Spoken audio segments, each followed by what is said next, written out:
saya nggak mau lihat lagi dah. Ya, saya nggak mau lihat kamu lagi mandi telanjang begitu.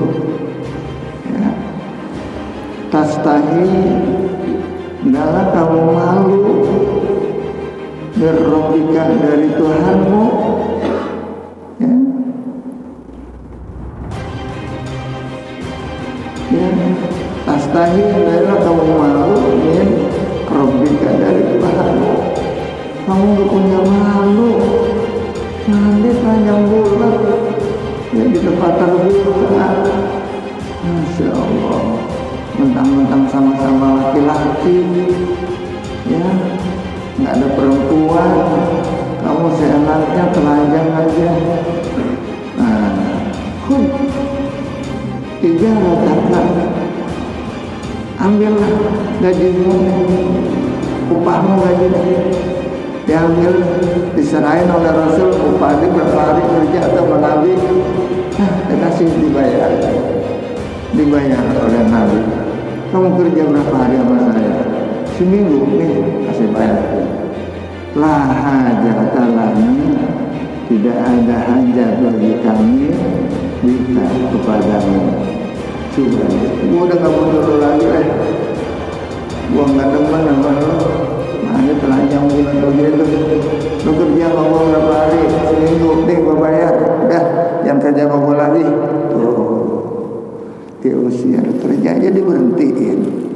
Gara-gara mandi telanjang, maka dialing-alingin.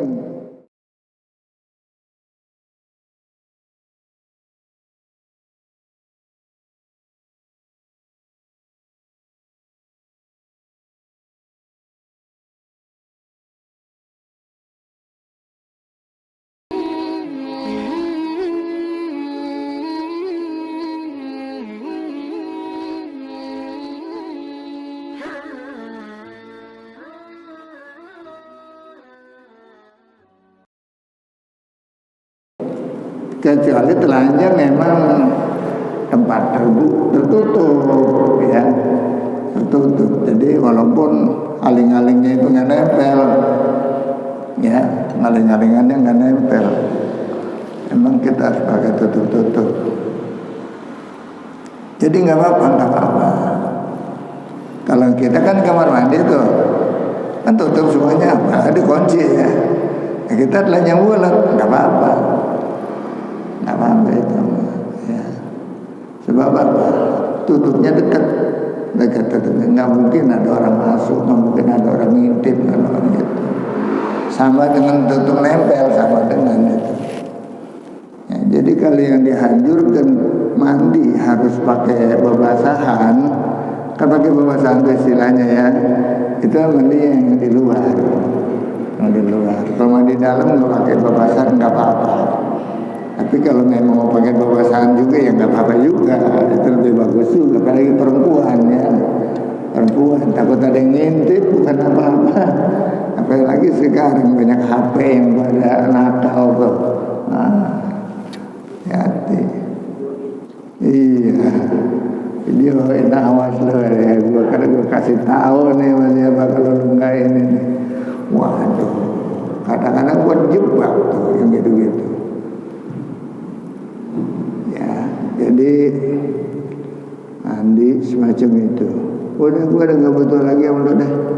Ini gaji lu gue bayar aja. Berapa hari kerja sama gue, udah ambil. Gue cari orang yang kerja yang benar sama kita. Dan kita juga sebaiknya sebagai umat Islam, pekerja kita itu pada sholat, ya.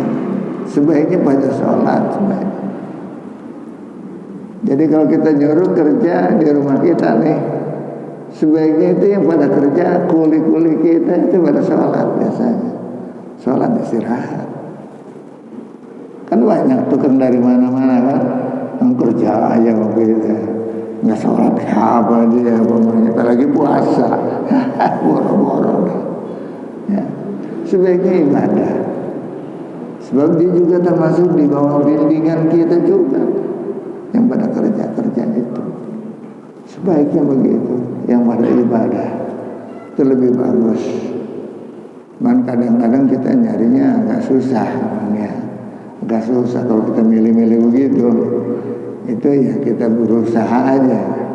Kalau udah berusaha masih susah juga, ya udah apa adanya aja. Sebab orang ibadah tuh nggak gampang. Ya. Kalau bukan hidayah dari Allah, hanya yang pada nggak ibadah. Wahaka, dan telah menghikayatkan Aban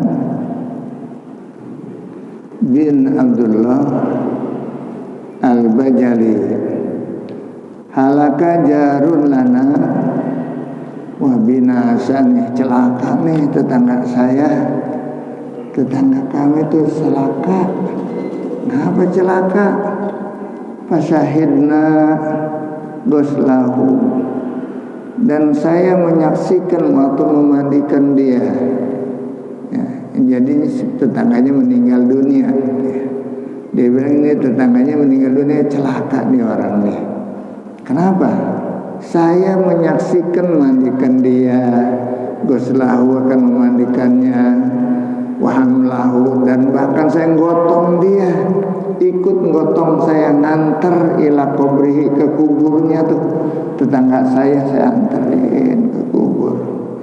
Faizan fihi sabihun bil hirrati, faizan maka tiba-tiba fihi di dalam kuburnya ya, di dalam lahannya itu di mana mau dikuburin, sabihun bil hirrati, ada seekor binatang seperti kucing. Ada seekor binatang seperti kucing. Ada seekor binatang seperti kucing, tiba-tiba ada di situ di dalam kubur waktu dekat mayat. Fajajarnahu, maka kami usirnya tuh. Kami usir.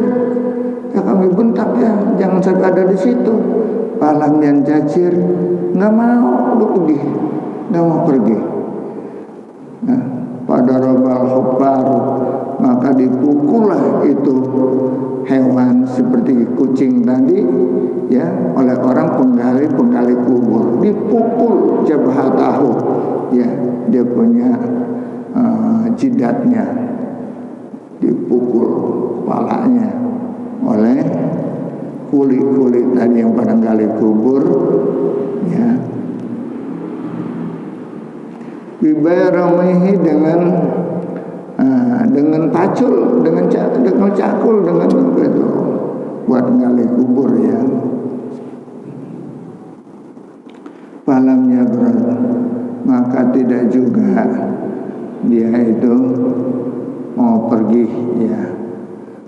Fatahawalu ila kubrin akhara, karena di situ ada kucing ya, ada kucing ya, mau diurut sama dia ya.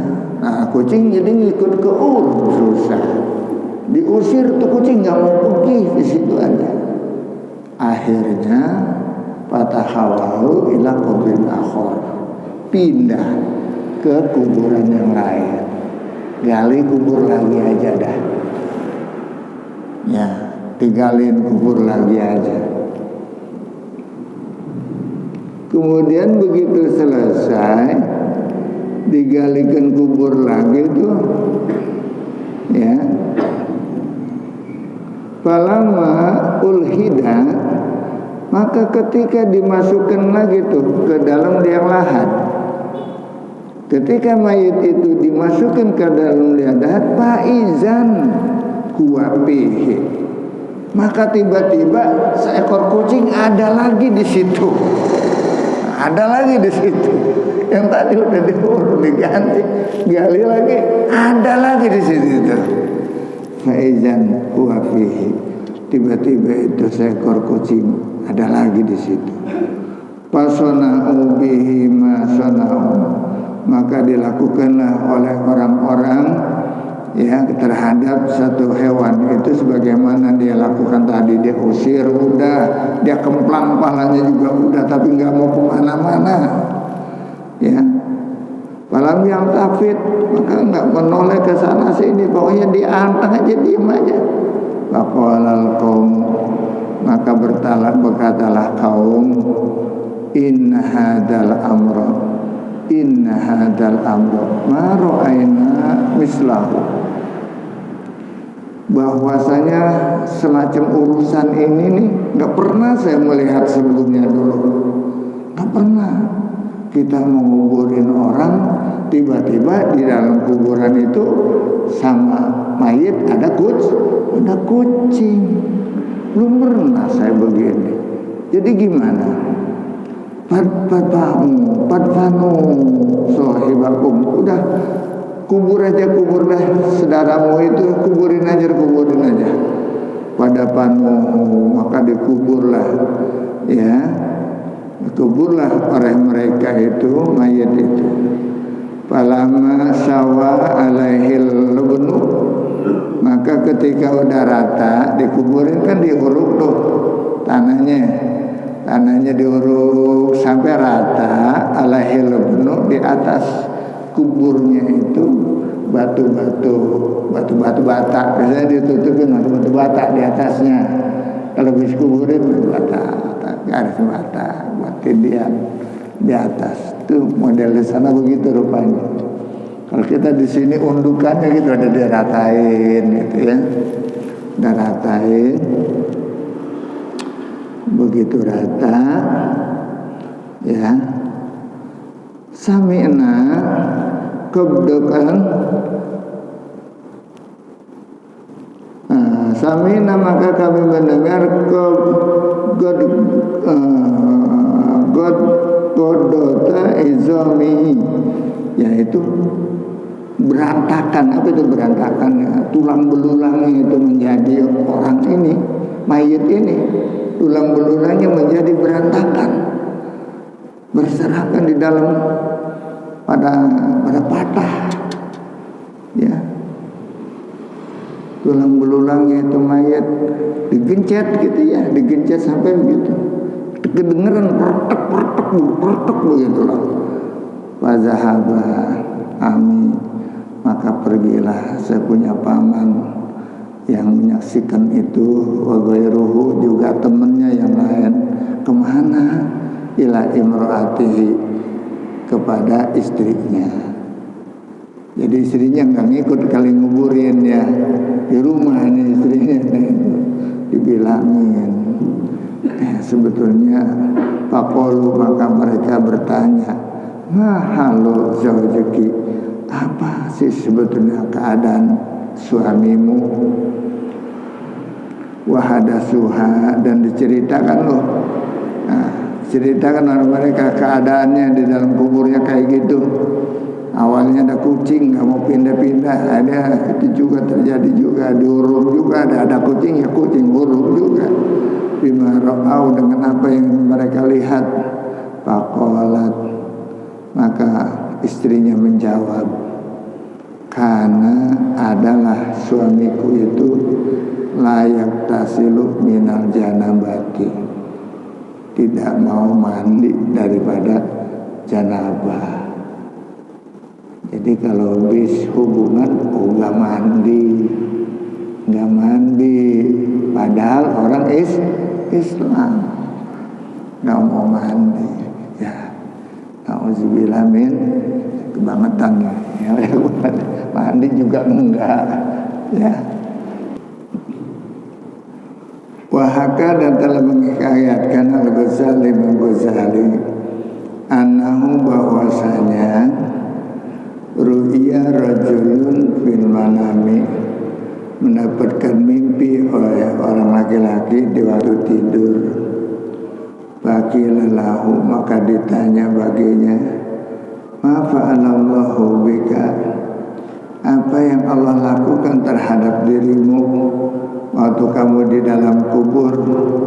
Qala, maka menjawab laki-laki itu, Dani, tinggalkanlah aku, ya. Pak ini lam atamakan, karena bahwasanya aku tidak memungkinkan min guslin, dari mandi yauman di satu hari, minal janabati daripada hadas janabah. Jadi ketika dia meninggal dunia diusir oleh Allah Subhanahu wa taala di dalam kuburnya, disuruh pergi. Dan kenapa? Karena dia pernah tidak melakukan mandi cuma satu kali. Mandi hadas cuma satu kali, bukan berkali-kali, bukan tiap hari kayak tadi. Tadi kan nggak pernah mandi, ini masih sekali doang. Yauman, suatu hari. Gara-gara nggak mandi hadas daripada janabah. Jadi gimana? Bahkan fa'albasani Allahu thawban minan nar. Tiba-tiba Allah memberikan pakaian kepada aku. Pakaian dibuat daripada api neraka. Subhanallah. Minan nari dalam. Atakallabu fihi, berbolak-balik, bergelimpangan aku setiap hari dengan pakaian dari api neraka. Bagaimana nggak gelimpangan kita? Ya, gelisah. Bagaimana? Subhanallah. Kita sakit perut aja juga kayak apa kira enaknya. Ya, sakit pegel linu aja bagaimana nggak enaknya. Ya, kita bergelimpangan, apalagi kalau dipakein baju daripada api neraka. Wahaka, dan telah menghayatkan Yafi'i, Imam Yafi'i, anna syekhu, bahwasanya seorang Syekh Izzuddin bin Abdussalam ihtalama fi lailatin baridatin. Syekh Izzuddin ini dia mimpi ihtilam. Mimpi ihtilam itu mandi dewasa, apa namanya? Mimpi dewasa. Mimpi ihtilam. Saya rasa kita yang udah pada balik ngerti nih, mandi apa namanya, mimpi ihtilam. Mimpi yang menyebabkan sampai keluar mani. Ya. Itu namanya mimpi ihtilam. Fi lailatin, di satu malam. Baridatin, yang dingin sekali itu di malam itu. Tiba-tiba mimpinya mimpi begitu lagi. Kan kudu mandi tuh. Bagaimana ini mau mandi ya, dingin banget. Fata ilal ma'i, maka datang dia ke kamar mandi. Wa huwa jamidun, air itu beku. Air itu beku saking dinginnya. Ya, sampai beku tuh air. Karena bekunya tuh air, pakasaruhu, maka dipecah-pecahin, dihancurin oleh Izzuddin tuh air. Dia kemana tuh pengen mandi, karena kewajiban mandi. Bagaimana caranya? Harus pakai air. Air yang sudah menjadi es, menjadi beku, dihancurin sama dia. Ya, dihancurin sampai dia bisa untuk pakai mandi. Maka sarohu, maka dia pecah-pecahkan, wanita salah, dan beliau mandi. Wakadat ruhuhu tahruju min siddatil barodi, sampai hampir saja rohnya itu keluar, artinya hampir meninggal dia. Ya, min siddatil barodi, saking sangatnya dingin, hampir mati dia sampai dia dingin. Ya, ketika mandi hadas itu karena pentingnya mandi hadas. Keadaan dingin dia lakukan. Ya, Tuan Syekh, orang soleh. Kalau tadi kan nggak dingin nggak apa juga, males saja mandi ya. Tuh orang-orang munafik. Akhirnya dia mandi tuh pakai air yang dari es tadi yang dihancurin. Tiba-tiba habis mandi selesai tidur lagi. Kemudian kalau ini sumah talama fi lailatin saniyatin, malam yang kedua, bukan malam itu, besok malamnya. Besok malam ngimpi lagi tuh. Ngimpi lagi. Aduh, kemarin malam udah ngimpi. Ini ngimpi lagi, subhanallah, karena dingin banget. Kan nggak disengaja ngimpi begitu mah, nggak disengaja. Ya, fata ilal ma'i, dia datang lagi ke kamar mandi. Ya, waktu salat dan dia mandi pakai air yang tadi. Seperti ada juga tuh airnya yang udah beku dihancurin. Bagusya alaihi, pingsan dia, pingsan. Mana saking kedinginan, bagusya alaihi, sampai jatuh pingsan beliau itu. Saizuddin, masya Allah, saking kedinginannya pasami'ah akan mendengar yuqalu, dipanggil lahu baginya, ya, lau awidannaka biha izzad dunya wal akhirah, ya, maka akan kugantikan kepadamu nanti kedinginan yang begitu dahsyat dengan kemuliaan di dunia dan di akhirat. Diganti oleh Allah Subhanahu wa taala. Ada suara yang memberikan kabar gembira kepadanya. Dulu kan begitu. Apa ada suara-suara, suara hati, suara apa ya. Zaman orang-orang soleh dulu itu banyak dengar suara bisikan dari malaikat, dari mana? Dari Allah Subhanahu wa taala. Allah katakan, la uqawidunnaga, pasti akan kugantikan untukmu biha, dengan rasa dingin yang luar biasa ini. Apa digantikan? Izzad dunya wal akhirah, kemuliaan dunia maupun kemuliaan di akhirat. Azzanallahu ma'ahu fid darain. Semoga Allah muliakan kita, ya, bersama Syekh Izzuddin fid darain, di dunia maupun di akhirat.